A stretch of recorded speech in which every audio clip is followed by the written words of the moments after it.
अब एक और बड़ा पक्ष है हिंदू धर्म के सामने महाराज जी, जो पिछले वर्षों में ना बहुत बड़ा हो गया है। चमत्कार, सिद्धि। हम जानते हैं गुप्त विद्याएं होती हैं, हमने देखा है बगलामुखी की साधना होती है। एक तो ये है क्या, दूसरा क्या इनका प्रदर्शन उचित है? देखिए, जिसके पास सोना होता है सचमुच अच्छी मात्रा में जी, वो किसी को बताता नहीं। किसी के पास धन आ जाता है तो वो किसी को बताता नहीं है कि मेरे पास इतना धन। हम लोगों ने देखा है कि जो लोग 10-20 हज़ार रुपया लेके चलते हैं वो ऊपर के जेब में रख लेते हैं। 2000 का नोट जब चला था तो भाई शुरू में बहुत से लोग ऊपर के जेब में रख लेते थे कि दिख जाए कि मेरे पास 2000 नोट जी। लेकिन जो 2 करोड़ लेके जाते हैं वो बोरे में लपेट करके जहाँ बैठते हैं सीट पे उधर फेंक देते हैं और वैसे ही चला जाता है वो बोरा।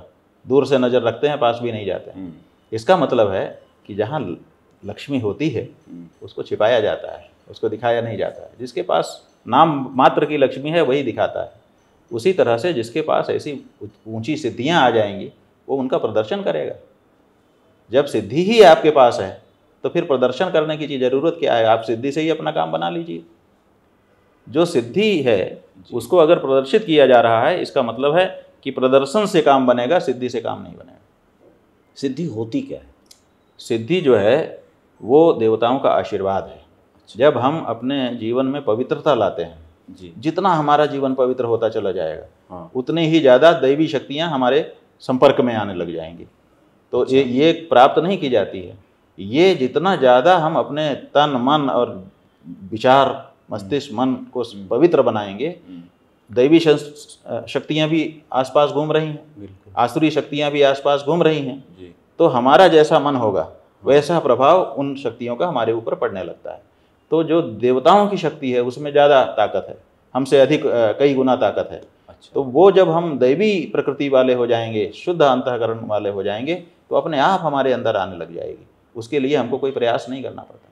और दुख काटने के लिए ये जो उपयोग हो रहा है, दुख काटने का उपयोग ये है कि जैसे हम किसी संत महात्मा के पास जाते हैं जो दैवी शक्ति से संपन्न है, हम किसी देवता के पास जाते हैं, किसी ऐसी आध्यात्मिक ऊर्जा से संपन्न स्थान विशेष में चले जाते हैं, किसी जल में बड़ी शक्ति होती है आध्यात्मिक, उस जल में स्नान आदि कर लेते हैं, उसका पान कर लेते हैं, तो हमारे पाप कटने लग जाते हैं।